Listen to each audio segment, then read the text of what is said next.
జీవితం ఎప్పుడు ఎలాంటి మలుపులు తిరుగుతుందో చెప్పడం కష్టం. ఇక్కడ ఏ రోజు మనది కాదు అనేది అర్థం కాదు. అది ఎలా ముందుకు తీసుకెళ్తే అలా వెళ్ళిపోవాలి అంతే.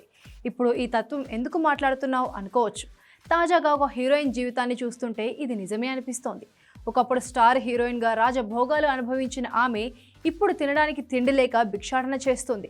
సన్యాసిగా మారి తన జీవితాన్ని ముందుకు తీసుకెళ్తోంది. గతంలో కూడా కొందరు హీరోయిన్లు సన్యాసిగా మారారు. బర్ఖా మదన్, సోఫియా హయాత్, గ్రేసీ సింగ్ లాంటి చాలామంది హీరోయిన్లు జీవితం మీద విరక్తి చెంది ఈ రాజభోగాలు మొత్తం వదిలేసి సాధ్వీలుగా మారి లైఫ్ లీడ్ చేస్తున్నారు. ఇప్పుడు మనం మాట్లాడుకోబోయే హీరోయిన్ కూడా ఇదే లిస్ట్లోకి వస్తుంది. దేవాలయాల వద్ద ఆమె భిక్షాటన చేస్తూ కనిపించిన ఆమెను చూసి అందరూ షాక్ అవుతున్నారు. ఆ అందర తార మరెవరో కాదు, నూపూర్ అలంకార్. ఈమె పేరు చెబితే గుర్తుపట్టకపోవచ్చు, కానీ ఒకప్పుడు బుల్లితెరపై సంచలనాలు సృష్టించింది ఈమె. ముఖ్యంగా 90s కిడ్స్ ఎంతో ఇష్టంగా చూసిన శక్తిమాన్ సీరియల్లో నూపర్ కీలక పాత్ర పోషించింది. ఆమె క్యారెక్టర్ అంత ఈజీగా ఎవరూ మర్చిపోలేరు. ఇదే కాదు, ఘర్కి లక్ష్మీ భేటియా, తంత్ర లాంటి టీవీ సీరియల్స్లో నటించింది. తనకంటూ ప్రత్యేక గుర్తింపు సాధించుకుంది నూపూర్. కొన్ని సినిమాల్లోనూ నటించి వెండితెరపై అలరించింది. అయితే ఉన్నట్టుండి 2022లో నూపూర్ సినిమా ప్రపంచాన్ని విడిచిపెట్టి ఆధ్యాత్మిక మార్గాన్ని స్వీకరించింది. ఆమె ఇప్పుడు సన్యాసినిగా జీవితాన్ని గడుపుతోంది. గత 3 సంవత్సరాలలో తన జీవితంలో చాలా పెద్ద మార్పులు చోటు చేసుకున్నాయంటోంది నూపూర్. ఈ మధ్య ఓ ఇంటర్వ్యూకు పాల్గొన్న ఆమె సాధ్విగా మారిన తర్వాత తన జీవితం ఎలా మారిపోయిందో చెప్పుకొచ్చింది.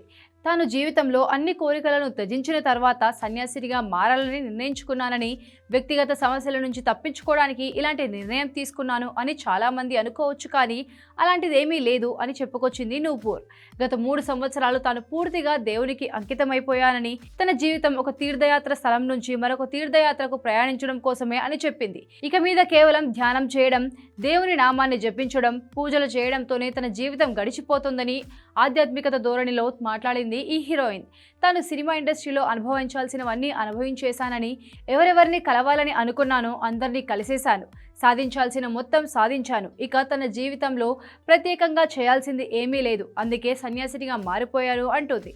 సాధ్వి అయిన తర్వాత తన రోజువారీ ఖర్చులు ఎలా అని నూపూర్ను అడగ్గా ఆమె ఇలా సమాధానమిచ్చింది. తాను హీరోయిన్గా ఉన్నప్పుడు నెలకు లక్షలు ఖర్చు వచ్చేదని, సన్యాసం తీసుకున్న తర్వాత 10 నుంచి 20 వేలతో తన జీవితం గడుస్తుందని, భిక్షాటన చేసిన తర్వాత అందులో కొంత మొత్తం దేవునికి సమర్పిస్తాను అని చెప్పింది. తీవ్రమైన తపస్సు కారణంగా తన శరీరం బలహీనపడిందని, ఇప్పుడు తను సేవకురాలిని మాత్రమే అని చెప్పింది. ఏదేమైనా ఒకప్పుడు రాజభోగాలు అనుభవించి అవన్నీ వదిలేసి భిక్షం ఎత్తుకొని జీవించాలి అంటే మాత్రం చాలా కష్టం. కానీ ఆ దేవుడి సేవలో అంకితం అయిపోయిన తర్వాత అవన్నీ తనకు కష్టాలుగా అనిపించడం లేదు అంటుంది ఈమె.